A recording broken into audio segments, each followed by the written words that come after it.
made it to another episode of the Pipe Dream Podcast. This is a show that reveals the real and raw of tradesmen stories. We get the truth from those who support the people who do the work.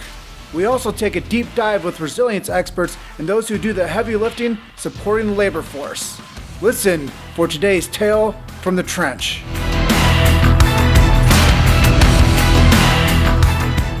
Hello, my brothers. This is Nick Gemmel, the Awakened Tradesman. And the topic of today's episode is $1,500 car to Tony Robbins, a discussion with Roberto Monaco. Sit back and relax and listen to today's tale from the trench. Hey, big fella. What's up, Nick? What's happening, brother? Oh, just living the dream. I love it, living the dream, and I'm so excited to be here and to have a fun, empowering conversation today. Yeah, and where are you talking to us from? I wish I could have people to participate and guess where I'm speaking from. Usually, the first 2 minutes, they're trying to figure out my accent. That's the first 2 minutes, like, where is this guy from? You know? So originally I'm from Brazil, a city called Porto Alegre. I've been living in America now for 25 years. And I spent most of this time living in California.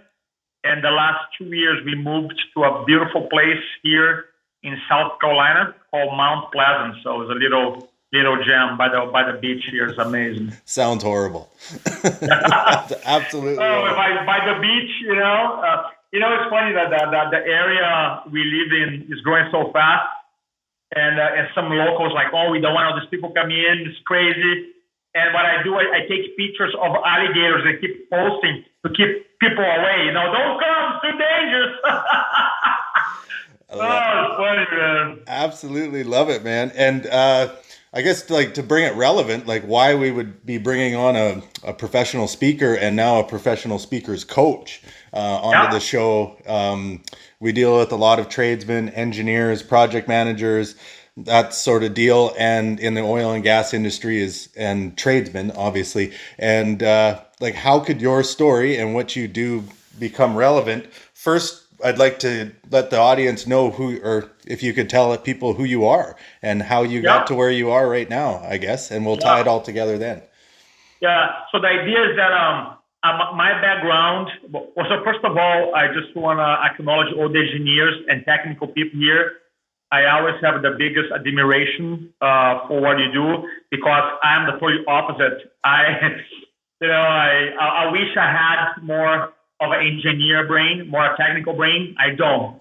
I think by nature I'm a storyteller, but I just want to acknowledge you guys because I wish I had that muscle more developed. But my story started in Brazil. I have a bachelor's degree in finances, worked in a bank for 10 years. Came to America, got an MBA in marketing, and I was in a spot in my life, and I had a couple of sales jobs, and I was in a spot in my life where I just wasn't happy. I was making money, I was doing okay. I wasn't unhappy, but I wasn't happy. If you were to measure my level of passion, excitement from 0 to 10, 10 being on fire, 1 being dead, comatose, I was like a strong 6. And I grew up in Brazil, and I always look up to singers and soccer players. And I used to tell my mom, one day I want to be like them. And my mom like, what do you mean? You can't sing, you can't play soccer? I'm like, no, mom, I want to be like them. Like, I feel like there's something inside of them. They're just, I don't know, when they do it, it's just they love so much. And I just bought the idea. I just bought Nick and the idea that there's something out there for me. That's it. And it took me a while to figure out, start going to seminars and events. And eventually I went to a seminar in San Diego. And it was a 4-day self-development. And the last day, they passed the mic around for people to give feedback. And the mic showed up in my hand, they started ripping. And then after, some people came to me and said, hey, man, I think we should do some type of like coaching or speaking. I'm like, really, me? And then, and that was so funny because when I look back through the threads in my life, I was always the guy who was always talking to my buddies and trying to lift them up. even though I didn't know coaching, didn't have the coaching industry in Brazil when I grew up there 25 years ago, didn't have quote unquote coaching industry. So fast forward, I had this idea in my head, and it would be cool to do it. And that's an important part here, is that even though I start forming this vision, like, man, it would be cool to have some type of a speaking or mentoring or coaching business. For 5 years, I never took action. And the reason I didn't take action is because fear held me back.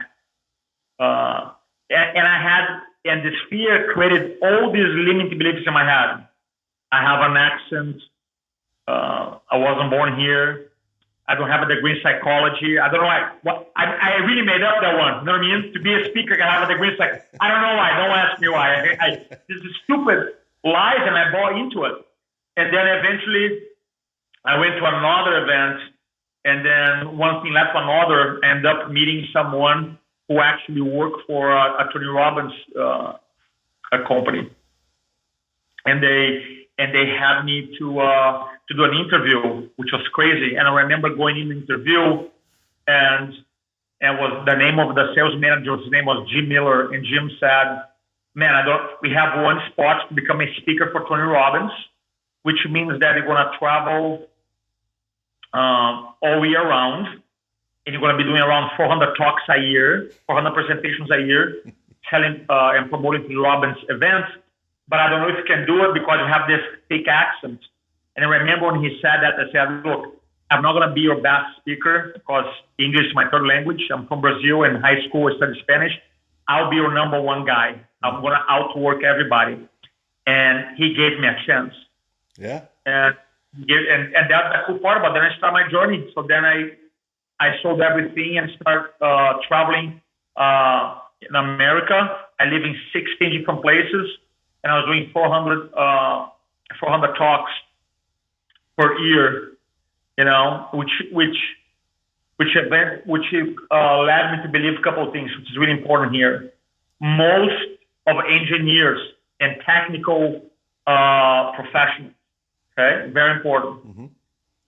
Usually, in my experience, they don't like to be in front of the room speaking, leading. Usually, they're like, let's get the job done, logical, or you know what I mean? More like it's a different skill set which they don't have developed, or the mindset might be, if I just share the information, they get it. If I just share this, they get it. Yep. And I learned that is not the case, not only for engineers or technical people, for any industry, right? So then throughout my journey, fast forward now, I started in 2002. I've done 4,500 talks in my career, just traditional public speaking, not counting the videos. I realized there's a science, just like when you have a science in your business, in your trade, there's a science in communication as well. And that's what I'm passionate about, because I feel like when I hire people, actually, eventually, when I hire people and start working for Tony Robbins, I never look much into the resume, even though you're mandatory, you know, they send a resume and things. Was more about the commitments to learn. And I figure out, in the context of communication speaking, if you listen to us right now, and if you have a story, and if you have a desire to communicate, if you would like to increase your influence skills, maybe a promotion in your company, then one thing with certainty, I believe that anybody can become an amazing communicator. I really believe that. I literally had a discussion with someone last week, and the guy said, "Come on, Roberto, between you and me, if someone is like, naturally, they suck, they cannot improve much." I'm like, "No." He goes, "No, bro, I'm not recording this, between you and me, right? I know some people are gifted, but I'm talking about the ones who don't." I'm like, "No, I don't buy the belief, because I am one of them, you know? I couldn't talk the language. It's like, I am one of them." So I feel like it's important for us to set a context here. And so I grew up with the zero public speaking skills. English is my third language. I was afraid to speak. And now I literally travel all over the world to do events all over the world because I have a story. And I'm not saying that's your goal. But if you have a desire either to advance your career, one, two, to do something in addition to what you're doing that involves communication, which primarily most things do, then I think that's this is a good podcast and conversation to have here. I'm going to get into it. Yeah, and I just love the story, and I love how you and I heard the one time you were describing how much your car was to your investment in yourself, and I love that. Yeah. I love that. I just love that part. So if you could elaborate. So in that journey, when I was going to the seminars before, I was living in San Diego, California, and I had to buy this Toyota Tercel. Was 1986, 200,000 miles that I was driving. Barely. In California, you have to pass the smog test. I'm talking about like barely passing the smog test.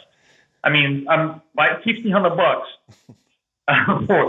And I remember my first event that I did, the company is called PSI, People Synergistic Involved. I think it is still around. And it was a 4-day event. It was $400. So I went. And then they upsell this 7-day in a ranch, which is amazing. Highly encouraged. Was a 7-day class, which cost $3,000. And here I am driving a car that I paid $1,500 to be able to justify investing in myself $3,000 for a 7-day class. Just let that sink in. And for me, probably one of the biggest decisions I made, because when I came back from that second event, that's when I eventually got a job with Tony Robbins. Probably will not be in this career and will not be here talking to you today if it wasn't for the investment that I did. And I think a lot of people have a hard time investing in themselves. I'm a big self-development guy. Like anything, any trade out there, there's good things, bad things, good programs, bad programs, but I feel that is your capacity to invest in yourself and becoming better is amazing. And I feel like in any profession, and I don't know, Nick, you work with technicians, engineers, tradesmen, but I feel in any industry, and maybe you can coach me here in your industry, about your industry, I found that there's some people who are brilliant. They have this knowledge base, goes deep, right? And you have some people who don't know as much. They really don't, but somehow they're able to get the better job, the higher job, to make more money, right? Yeah. Have you noticed that? Yeah. And sometimes in other industries, I'm not saying that you should not become an expert in your field. That's not the message. All I'm saying is that sometimes we focus so much on the knowledge, but then we don't focus on the communication of the knowledge. Yes. I don't believe it's A or B. I believe it's both. What is your opinion when it comes to your industry? Well, my opinion is definitely both. And in my story, because I'm very type A and push the envelope, I kind of went too high too fast and didn't do the self-development on the other side. And it has bit me in the ass for sure. Okay. So that's... so this is my whole passion with the self-development, but it's also the other side of, get the training and invest in yourself. But we make the excuse to go buy the boat, and we make the excuse to go buy the truck, the bigger house. And then, we don't have enough money to, go do this course or go do this training. Right. And that's, so definitely, but it comes to what I see is confidence, right? And how does one get that? And I seen on your website you talk about mindset and labels. And for me, that has a lot to do. Yeah, I think it's super relevant. So if you have an exclusive title like superintendent or project manager or stakeholder, like whatever it is, you feel that way, but you might not have the mindset behind it to back it up. Like you've got to this place where you're at the top of the hierarchy, but you can't express yourself. And that's, and it could hurt you. So what would be your recommendation in that? So I would tell you, I'm going to break it down into areas. Okay. And you guys can maybe take notes. I think would be cool, because when it comes to communication, I think different people have different challenges. So it's not like so one challenge. Let's talk about challenge. One bigger challenge here that I think communication is the psychology, the mindset. Some people, for example, experience, I call the FUNDA, FUNDA, fear, uncertainty, nervousness, doubt, and anxiety. FUNDA, FUNDA. So if some people experience that, some people experience that in front of a camera, some people will experience that to speak to, for example, executives. And I notice sometimes people have no problem talking to their peers, but then if they want to pitch an executive team, they get uncomfortable. Some people have no problem speaking, but sometimes they hate to have a call to action or to add recommendations. So I feel that one of the ways, there's a lot of ways. One way is to address this fear. And if you want to break it down, we can get into fear of being judged, fear of failure, fear of the unknown. Obviously, nothing substitute preparation. I'll never, as a speaking coach, presentation coach, will never say, hey, just go and use this strategy without preparing. That's stupid, because you have to prepare. You have to know your stuff. All right, so now, assuming you know your stuff, I think the other points to alleviate is that I realized that when you communicate to groups, it's always about moving someone from point A to point B. Mm-hmm. Right? So, for example, if you're doing a meeting, a presentation, point A, where the people are, the company is, the goals are. Point B, where the vision, the future, there's always a point B. And when you realize that every communication you do in a business setting is most likely going to be about moving someone from point A to point B. So every question, every story, every study, every statistics you share, you make about, not about you, make about the audience. And that is a very tricky thing to do, because if you are there speaking, let's say you're running a safety meeting, and you're speaking for 20 people, 20 engineers or 20 employees, a lot of people think, well, Roberto, actually it's about me because I'm the one speaking. I get it. Yes, you're right. You are the one leading. But ultimately, as an influencer, is your message. You got to change the frame and make it about them. It's about them getting information where they are, point A to point B, so they can improve their lives. So once you realize, it's almost like, Nick, I'm going to give another example. Imagine like you have a spotlight, really strong lights. And when you put the spotlight in your face, almost like blinds you. You've been on stage before, you have this light, literally you're blind. And instead of like, and the spotlight is the questions that most people ask. How do I look? How do I sound? Am I being judged? Are they going to like me? Are they going to accept my offer? So we put the spotlight on us instead of like changing the spotlight on the audience, and you start asking different questions. How can I serve them at the highest level possible? What do they need to hear from point A to point B? How can they have a transformation experience right now?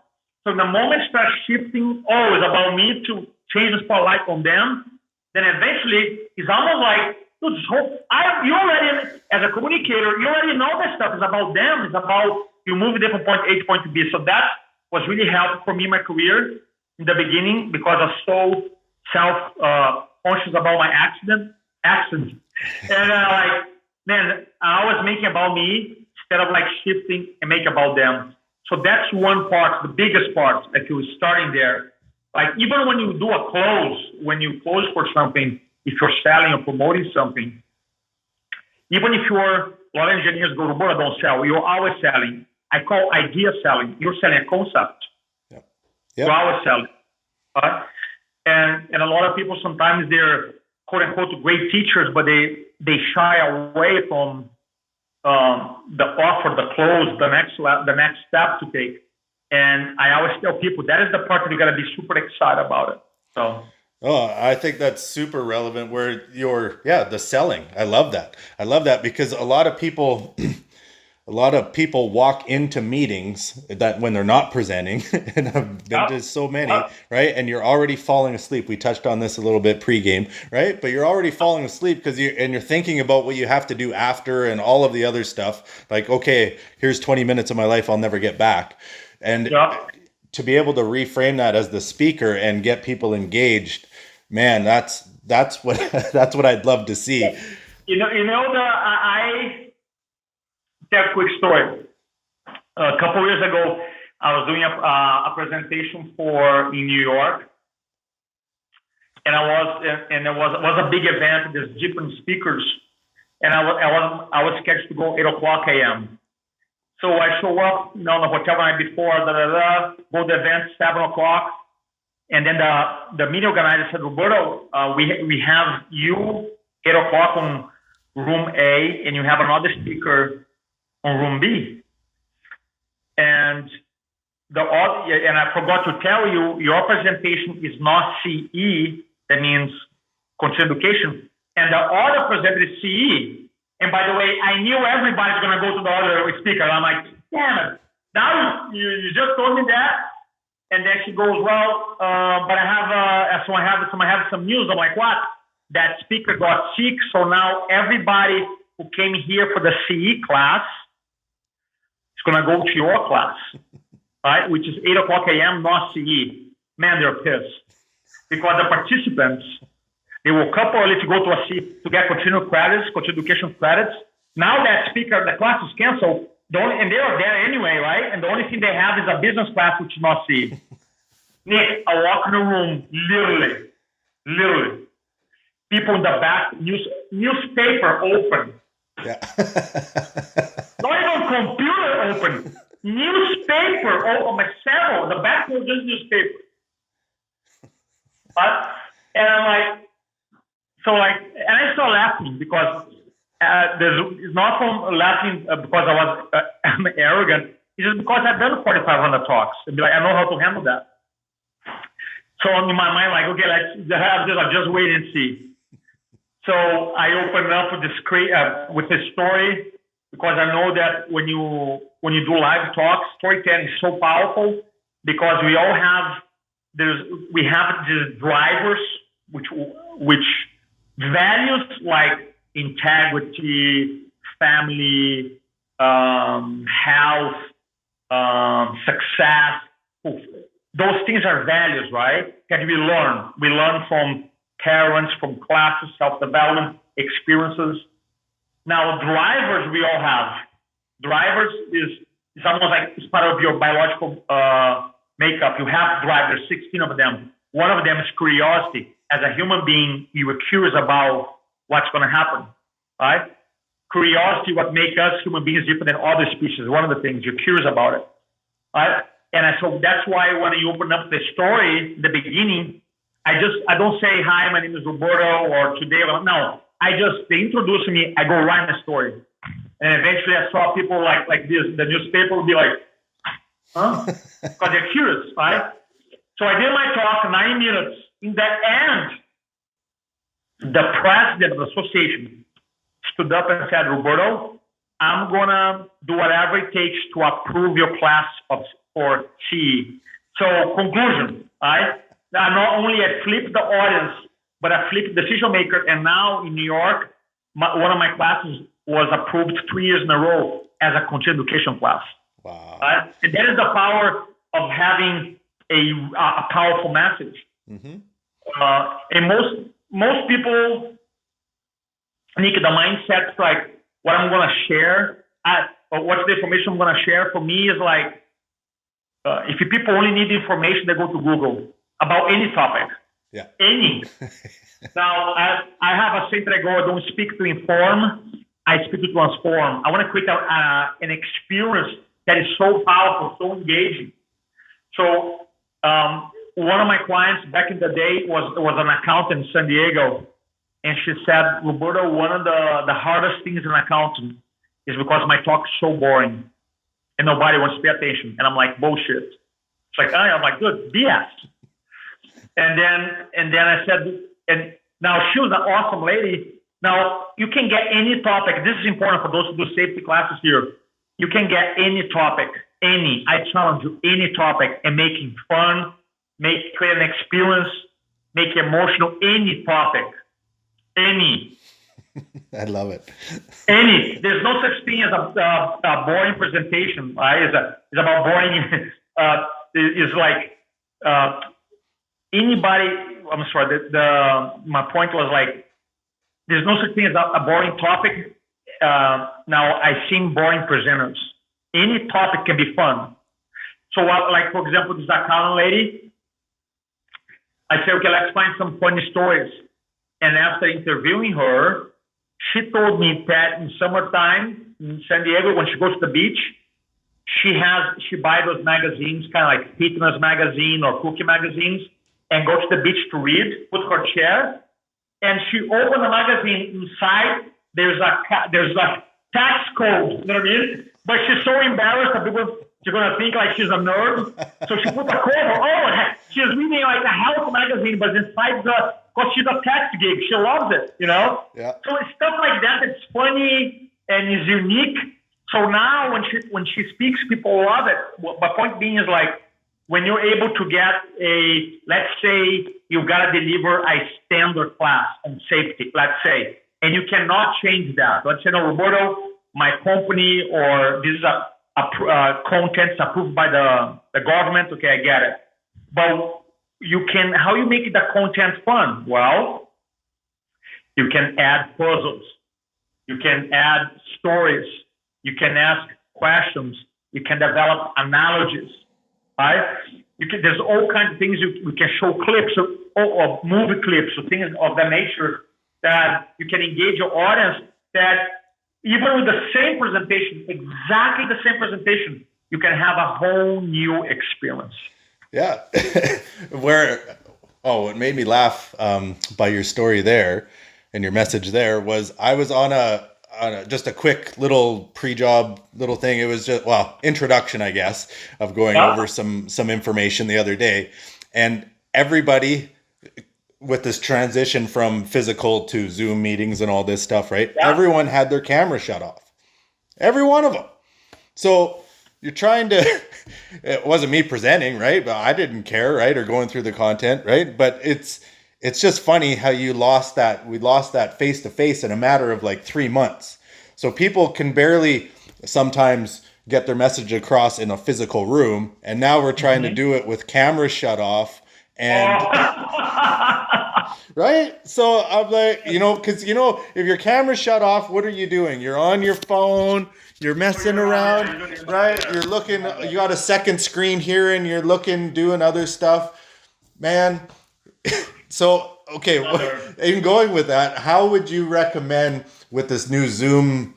Because some people do got it figured out, right? They can make a presentation.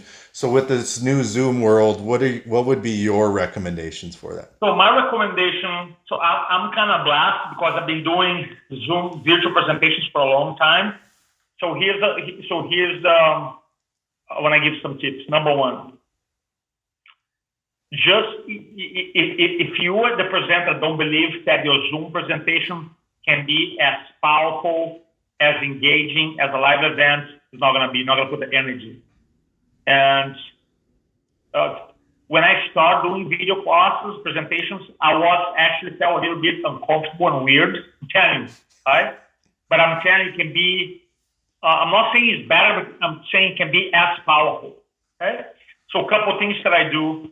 As you can see here, I'm standing up. I have my camera here. You can see I'm showing my webcam here. I'm standing up.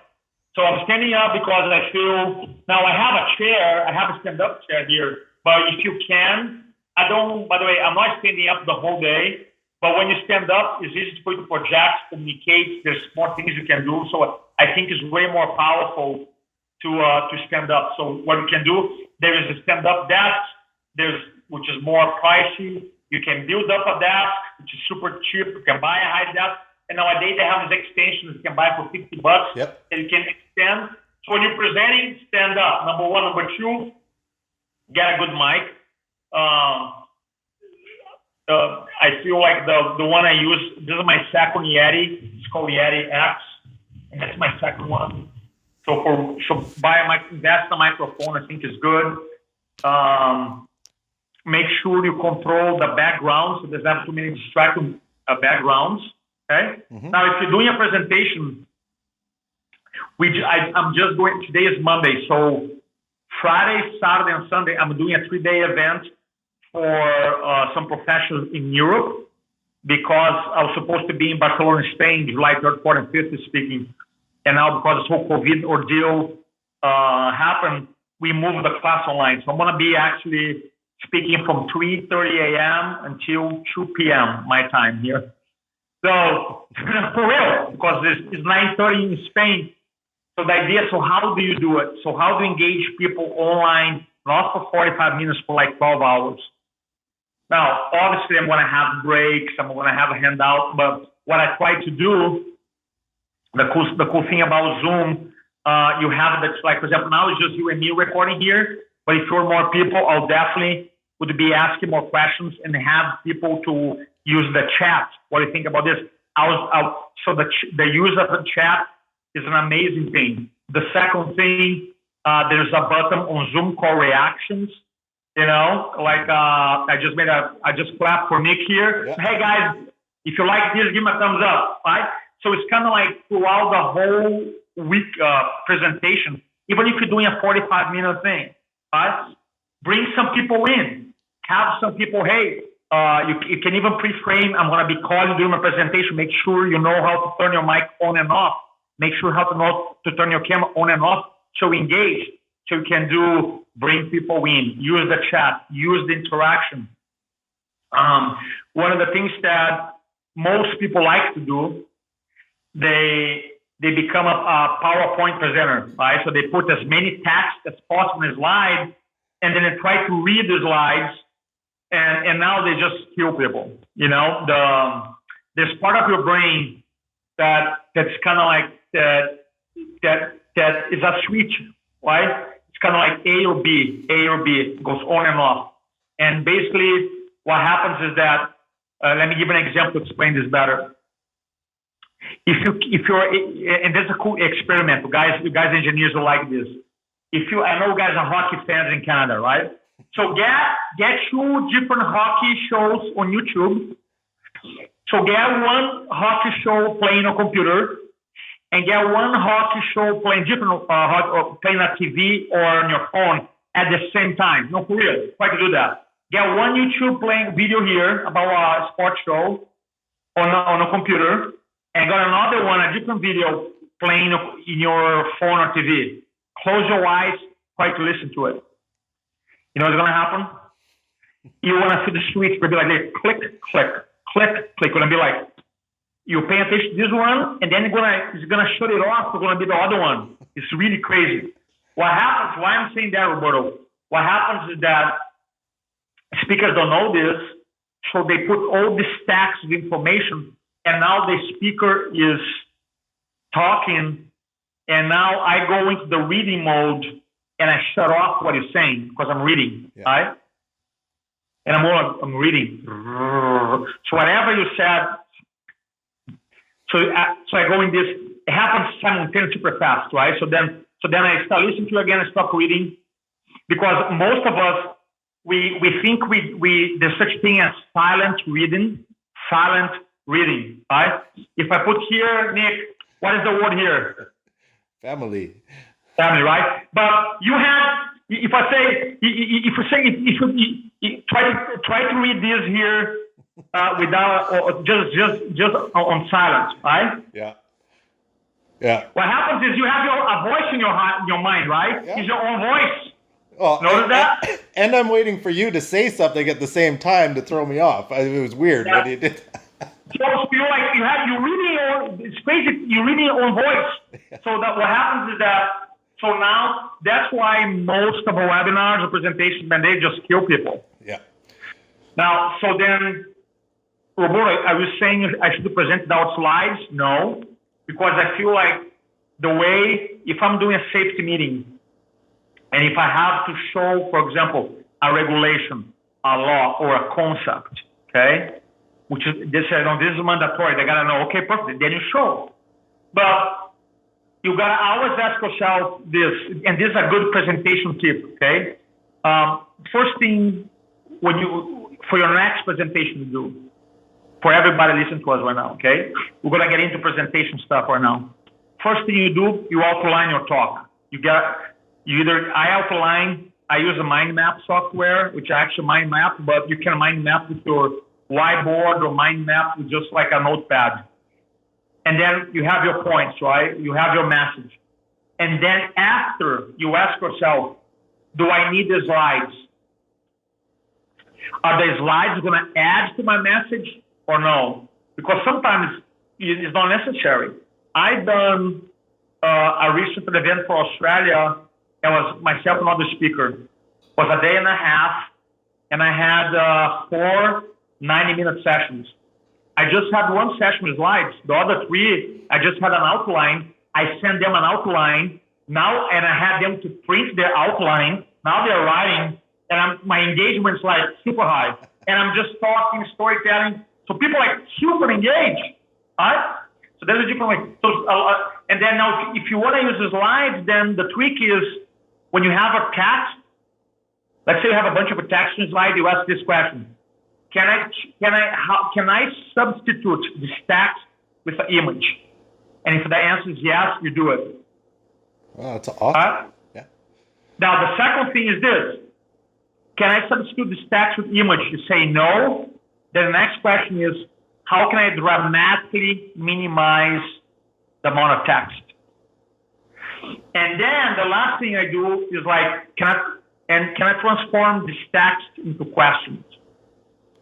Because what happens is that questions, even if I don't ask a question, if I show a question, automatically hooks your mind.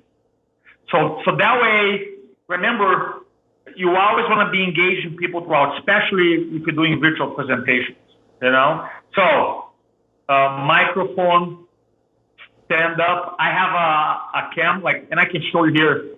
Some of you might be able to see. And I have a Mac. This is my Mac camera. Okay. Huh? Yeah. Yeah, this is my Mac camera. Hey, a MacBook Pro, pretty good, right? But then I have a Logitech here, and it's better, right? So I have external. So it's kind of like you try to create an experience. You add a little camera, you add a little mic, you stand up. I have some lights. So eventually, it's kind of like adding things. Because one thing I feel, Nick, is that virtual presentations, Zoom, if you do streaming, whatever, they're not going to go anywhere. In our industry, training industry was already a big thing in our industry. Now, because of COVID, all other industries like, oh man, I got to pay catch up. And now they open, we're in America right now reporting this year. They just opened up, and now they're second wave, they're going to close back again. So we don't know. I mean, and this, we don't know what's going to happen. So the point being, this is like a like or no like. It's just like when you go travel, you have security, right? Screening, TSA. Yep. It's part of life. It's going to be part of life. So you better become really good at it. Yeah, and it's guys like yourself and Dr. Ed Osborne, like, man, his message, it's just crazy, right? So it's super, and lots of my viewers, because he created this Men of Iron, right? So it's super, it's just amazing how, like, people have been trying to get this going for a while and no one was listening. Like, online, but it's like anything, we fight it until it's actually there. And now we're right? And now the noise, there's so much noise. Who do you listen to? Who do you who do you listen to? Who do you watch? And so it's just like being in a room, being in a safety meeting. Like, how can you get your message and people to actually go and convert? Yeah, and if you're doing a safety meeting, I'll tell you, in my perspective, the future of seminars. What I feel the future of presentations, for example, you might do a safety meeting. Let's say you have a company in Canada, you're doing a safety meeting, and it might be 10 people in the room. But the technology, by the way, the technology is already here, right? But I'm saying, like, the easy to use technology. Like, look, we're going to do a broadcast live, we're going to be broadcasting. Nowadays, it's easy to do. So we're going to be a lot of events are doing that right now. So we have a quote-unquote live and streaming. Before, it has been around for a while, but most of the entrepreneurs and companies didn't have the budget to afford that. Now, but technology is easy. Yeah. So then, like, it would be cool to see that's why I love about speaking, and I'm biased, and I always tell people I'm biased because I've been teaching it for a long time. Look, public speaking, presentation, this whole video marketing, this YouTube, Instagram, podcasting, Zoom, all it is an extension of, right? Look what you and I are doing here, we're speaking. It's just the medium. They add a couple more mediums. Yeah. But goes back to the first book I ever read was from Aristotle, Rhetoric, 328 before BC, before Christ, wrote a book. They were teaching how to communicate to groups. 328 BC. Now, they didn't have a technology, so all it is now, but they had this big, amphitheaters. Right? I love those pictures. There, one guy goes in and speaks to the masses. That's our way to do it. It's just like different ways. Now we can leverage more ways, but in the end of the day, when you strip down technology, when you remove the lives, the YouTubes, the Instagrams, then it's about the presenter, it's about the message, it's about to deliver the message. Think about that. Yeah. That has not changed. That has been around for 2,000 plus years. And the cool thing, Nick, what I love, is wide open to anybody. Mm-hmm. Anybody. Yep. I'm not saying it's easy. I'm not saying just do one or two. You never want to hear that from me. But what I'm saying is, if you desire to impact people, and if you say, you know what, it's a long-term game. It's a long-term game. Mm-hmm. And so the cool thing about everybody can start. Everybody has. So I love that. I truly love that. I just got a message on LinkedIn in the weekend. I haven't replied to this lady, but she was saying about how grateful she was because the presentation back in 2004, something I said to her, and she's a realtor, and this has been good. It's been like, I don't know, 16 years I have about this lady, and it's cool. You never know. So, and everybody has a story with lessons that comes from your success and failures. And everybody can be a source of inspiration, transformation for somebody else. And I feel like we need that. Oh, yeah. Right now, especially. Oh, I agree. And I was just thinking again, as you were talking, like, if you are in one of those positions where you are presenting, you are an influencer, right? Like, 100%. just like they talk about social media influencers, these girls in bikinis and whatever, right? Whatever it is, like, you are an influencer. So you might want to start acting like one, and that's it, right? And putting in the effort to get better, right? And not have the story and everybody has it, man. Like, that I can't be better. I'm just a shitty speaker. I'm just a shitty presenter. Well, then we got to figure this out. Do a little work on it, What I truly love about speaking and communication, absolutely love about it, addicted to it, is that I'm always learning new things. And I am a kind of guy that I like to stay on my lane, not because I don't think I can change lanes. I can do whatever I want to do. You know what I mean? Yeah. But I'm not going to pretend to be an engineer, give advice, because some buildings are going to collapse if people follow me, right? But that's not my area of expertise. That's your area of expertise. You know what I mean? So I know when I say stay in my lane, like, look, this is the stuff that I love, I'm passionate about, I like to cultivate, I like to learn. And when it comes to communication, there's always something new to learn. There's always a different way to frame, always a different way to illustrate, always different. I love it. And that's actually excites me about my path. When I'll tell you how I come up with the name Influenceology. So in the end of 2008, the beginning of 2009, I was almost pretty much done with my Tony Robbins career. I knew I was going to have my own company. And I was listening to an audiobook from a guy named Richard Bandler, who happened to be one of the founders of a neurolinguistic programming. And he said something really powerful. He said is that if you create your own field, you cannot be wrong. And I'm like, I create my own field. I cannot be wrong. Why? It's my own field. And then the word came, influenceology. Boom. The science of influence, And I'm like, that's it. And I realized, because the way my mind works, it's like this. Every day, as a leader, as an engineer, as a technician, as a technical person, advisor, manager, leader, you wake up in the morning, and then you have to influence yourself into action.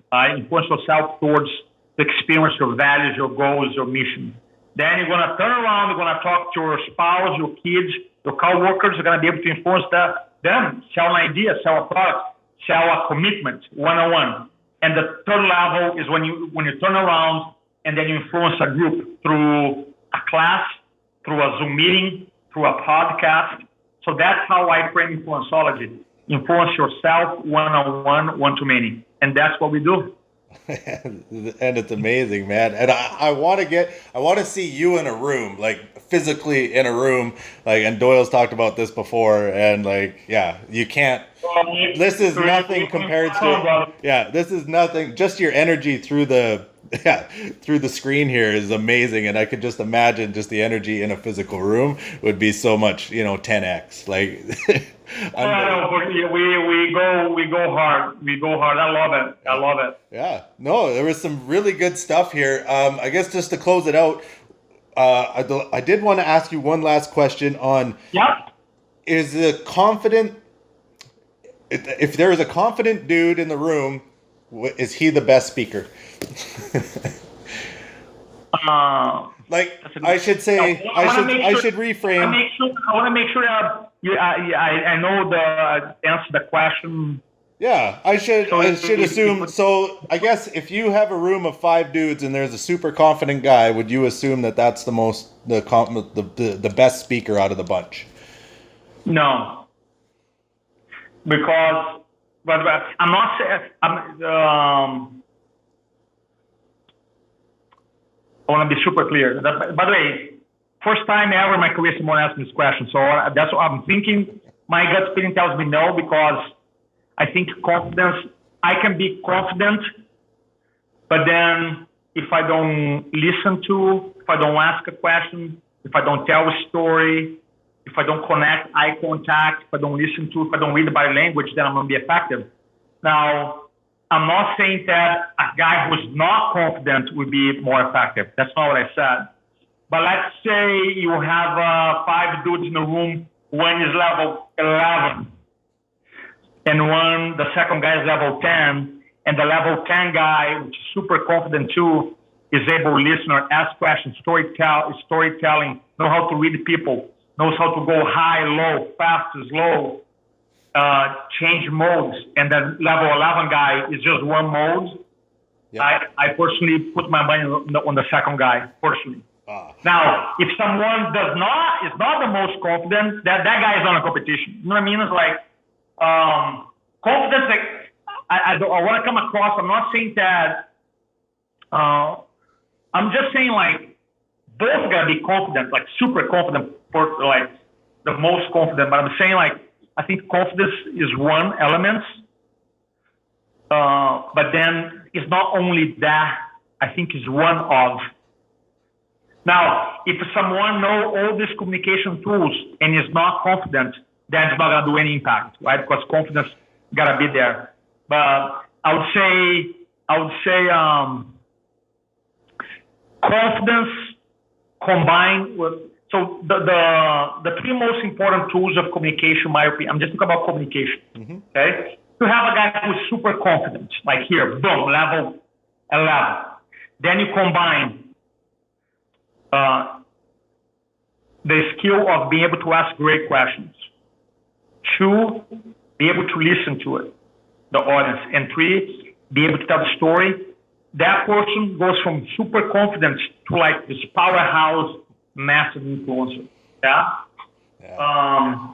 So that's the idea. I think it was a great question. I think most people would say yes. Depends on the level of confidence. Because I've seen people in my career who, in a weekend, I do this 3-day class. I've been doing this since 2009. And in a weekend, I see the alpha guy just driving, right? Just driving, getting, talking, participating. And I see someone in the middle, more quiet. And then on Sunday, they do a presentation. Man, the guy was more quiet, more reserved. Man, lights up. I mean, just steal the show. I seen it. Because he was listening, right? He was listening, right? Yeah. So I seen it. I'm like, man, or the lady, right? Or the lady. Yep. I mean, they're just more. They don't show up as the alpha, but man, they're one of the best speakers that I train. Is Dr. Doyle's buddy too. He has one of the biggest practices in the history of the profession, chiropractic. He's super introverted. If you go to a social function, probably you'll be in a corner talking to 20 people. Then for real. He goes on the stage. It's almost a switch, but it just like clicks.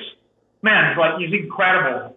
And he taught me that you don't have to be the alpha guy leading all the time, right? So you can be cool and then, hey, I want to turn the switch on. So confidence extremely important. Yeah. Extremely important. But I think that is not the only thing.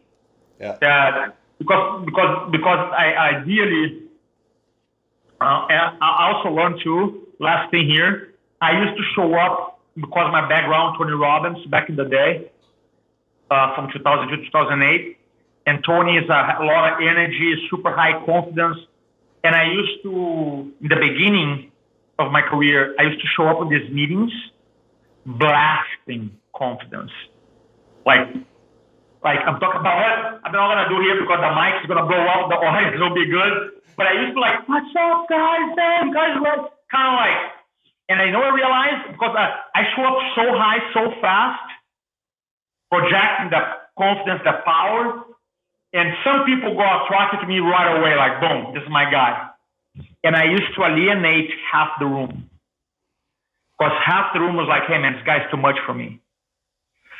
So through my quote-unquote failures that I learned, I'm like, all right, I'm going to pace my audience. I'm going to build rapport.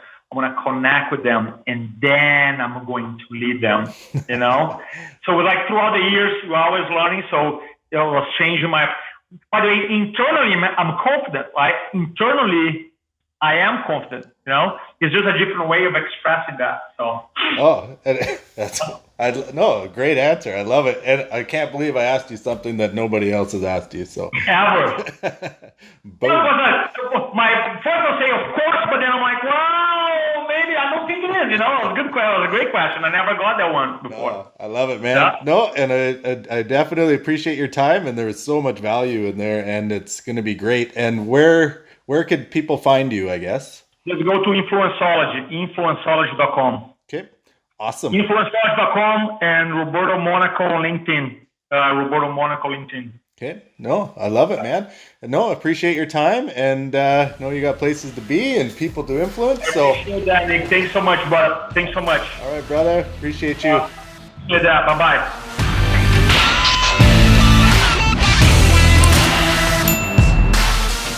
Thank you for listening to today's Tale from the Trench. Be sure to subscribe to The Awakened Tradesman on your favorite podcast platform. Follow us on Instagram and message us for a customized coaching strategy call to successfully live your oil-filled lifestyle. You can earn a fulfilled life. Check back next week to continue listening.